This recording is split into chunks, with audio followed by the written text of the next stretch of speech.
بسم اللہ الرحمن الرحیم۔ السلام علیکم ورحمۃ اللہ وبرکاتہ۔ حضرت انس رضی اللہ تعالی عنہ فرماتے ہیں کہ رسول اللہ صلی اللہ علیہ وآلہ وسلم نے ارشاد فرمایا ہے کہ ہر دین والوں میں ایک خصلت ہوتی ہے اور اسلام کی خصلت حیا ہے۔ دوستو، حیا ایک ایسی چیز ہے جو انسان کو دوسروں سے نمایاں کر دیتی ہے اور مختلف کر دیتی ہے۔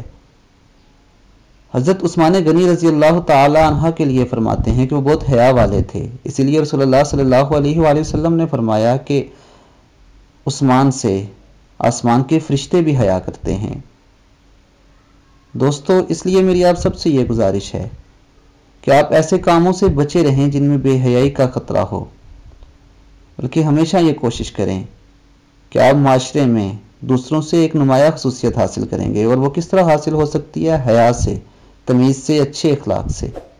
اللہ تعالی ہمیں نبی اکرم صلی اللہ علیہ وآلہ وسلم کے فرمان پر عمل کرنے کی توفیق عطا فرمائے۔ السلام علیکم ورحمۃ اللہ وبرکاتہ۔